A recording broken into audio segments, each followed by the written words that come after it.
Public.com presents The Rundown, your daily market update in 10 minutes. My name is Zaid, and today is Wednesday, June 17th. In today's episode, we'll preview Kevin Warsh's first Fed meeting as chairman and what falling oil prices could mean for interest rates. We'll also break down OpenAI's leaked financials and tell you why the market was not a fan of Snap's new $2,200 smart glasses. Then stick around to the end of the show to find out how SpaceX just shattered every options trading record on its first day. We got a great show for you today. Let's go. Markets took a bit of a breather on Tuesday after a solid three-day run. The S&P 500 fell by 0.6%, while the Nasdaq dropped 1.2%. The Dow did finish in the green and hit record highs, but nobody cares about the Dow. So, tech was back to selling off yesterday. It was the worst performing sector, especially chip stocks like AMD, Intel, and Micron, which were all down between 6 to 7%. Energy stocks were also down yesterday as oil prices continue to fall. Brent crude fell to under $80 a barrel for the first time since March, as the US and Iran are expected to sign a deal on Friday that would reopen the Strait of Hormuz and also allow Iran to sell their oil into the global market. So this is a pretty major development, and if this deal holds, it could be a huge relief for inflation and also give the Fed some breathing room when it comes to interest rates. Inflation has been running above 3% for the last few months, mainly because of higher energy prices from the war. And remember, the Fed's inflation target has historically been 2%. That's why recently several Fed officials have been openly talking about raising interest rates this year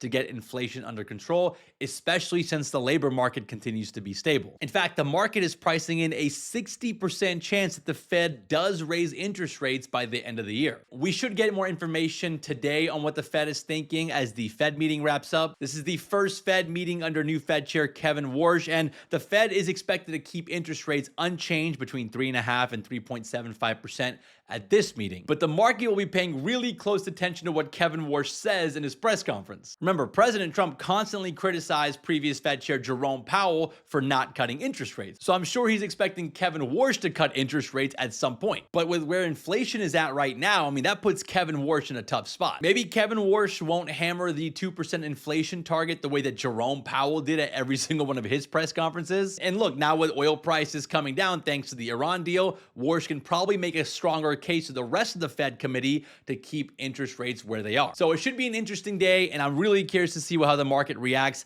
The Fed meeting wraps up at 2 p.m. Eastern with a Kevin Warsh press conference at 2:30. Now, I'm actually going to be on a plane headed to LA for a family vacation during the press conference, so hopefully they have good Wi-Fi on this flight. And also, just another reminder, today is the last episode of the Rundown for this week. We're not going to have a show tomorrow and Friday, and also no deep dive this weekend either. The stock market's actually going to be closed on Friday for Juneteenth, so we decided to take an extended break for the first time. In fact, Thursday will be the first time in the Rundown's history that we skip a show on a day the stock market is open. But we'll be back to our normal daily schedule on Monday with a full recap of everything that came out of the Fed meeting. So if you're new here, definitely get subscribed to the podcast, and we'll see you guys back here on Monday. Let's run through some headlines, starting with OpenAI. We finally got a peek under the hood at OpenAI's financials, and the numbers are pretty interesting and kind of concerning. The information was able to obtain internal Q1 financial documents, and according to the report, OpenAI's revenues and losses are both surging. Let's start with the top line first. OpenAI brought in $5.7 billion in revenue in the first quarter of 2026. That's triple from the same period last year. But here was the problem. OpenAI burned through $3.7 billion in cash and had an operating loss of $9.3 billion. The company spent $8.6 billion in R&D and more than $2.3 billion in stock-based compensation for its employees. But what really stood out to me was that OpenAI's gross margins were only 39%. Now, that's an improvement from the 33% from last year, but a 39% gross margin for a tech company isn't that great. For reference, Microsoft's gross margins are around 70% and Meta is more than 80%. And I think that's the biggest issue investors will focus on ahead of the IPO. It's great that OpenAI's revenues are exploding, but the cost of delivering that revenue is also enormous, and that's not typical for a big tech company.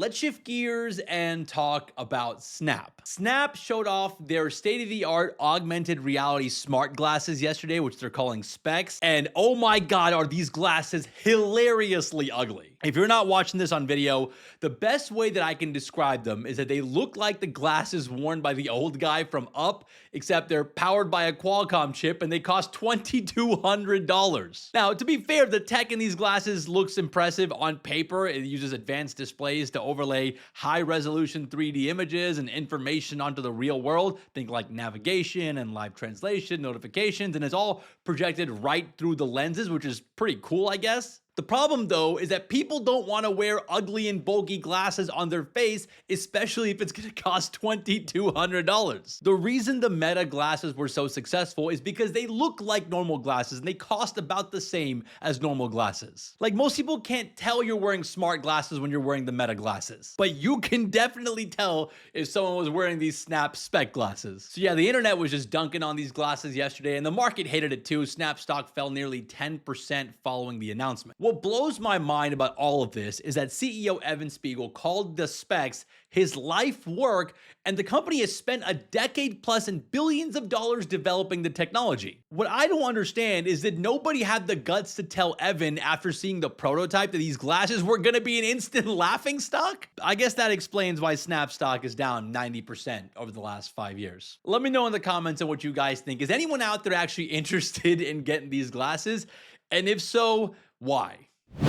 Let's talk about some stocks making moves today. Shares of AST SpaceMobile are rising this morning after the company successfully launched 3 satellites into orbit with the help of SpaceX. AST's Bluebird satellites lifted off from Cape Canaveral aboard SpaceX's Falcon 9 rocket, and that brings AST's total satellites into orbit to 9. AST SpaceMobile is a company trying to build a space-based cellular broadband network that connects directly to regular smartphones, and these Bluebird satellites that they have are massive, each one roughly 2,400 square feet. The company's goal is to get 45 of their satellites into orbit by the end of the year. So this successful launch was a relief, because just a couple months ago, AST lost a satellite when it suffered from a failed launch by Blue Origin, which is Jeff Bezos' rocket company. AST shares are up around 6% this morning, and SpaceX stock is up around 2%. On the flip side, shares of Lionsgate are falling today after Netflix denied reports that it was interested in acquiring the movie studio. Lionsgate is the movie studio behind franchises like John Wick and The Hunger Games,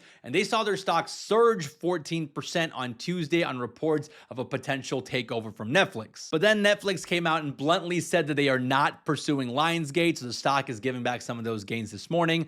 Shares are down around 5% at the time of this recording. Quick context here, Lionsgate actually spun off from Starz back in May of 2025 to position themselves as a standalone acquisition target. At the time of the spinoff, shares were trading around $6, but now the stock is trading above $15, so that spinoff strategy seems to have worked so far. Let's wrap the show with a fun fact. SpaceX options started trading yesterday, and they absolutely shattered every record in the book. There was about 1.8 million SpaceX options contracts traded on day one. The previous record for an options debut was Facebook back in 2012, which had about 365,000 contracts traded. So SpaceX blew that record out of the water by 5x. And if you look at it in dollar terms, about $2.8 billion worth of SpaceX options premium traded in a single day, and the activity was heavily bullish. Call options outnumbered put options, meaning that traders were mostly betting the stock would keep going up. And some of these bets being made are just insane. CNBC reported that more than 20,000 contracts traded on calls would only pay if SpaceX jumped nearly 80% in less than 48 hours. So yeah, we're already seeing some funky stuff happening in the options market, and SpaceX has become a full-on meme stock already. Here's a bonus fun fact. SpaceX was the most popular IPO ever on the public app. In fact, half the people who bought stock on public last Friday bought SpaceX. So yeah, a lot of the enthusiasm in SpaceX is being driven by retail investors. And look, the stock price keeps going up. SpaceX is up nearly 50% from its $135 IPO price, and it's now the 5th most valuable company in the world, passing Amazon in market cap yesterday. Now, I actually interviewed an analyst that thinks that SpaceX stock is worth closer to $63 a share. He actually broke down the math for how he came up with that number. We'll post that conversation on Sunday, so keep an eye on your podcast feed for that. Well, all right, guys, that's the rundown for today. That's the rundown for this week. Remember, no show tomorrow or Friday, but we'll be back here on Monday for your regularly scheduled program. If you guys enjoy the show, consider giving us a 5-star rating on Apple, Spotify, YouTube, wherever you listen to your podcast. All that engagement really does help us out, and it helps other people find the show. Thank you guys so much for listening, watching, and commenting. Shout out to Mike for all the work behind the scenes. And we'll see you guys back here on Sunday for the interview.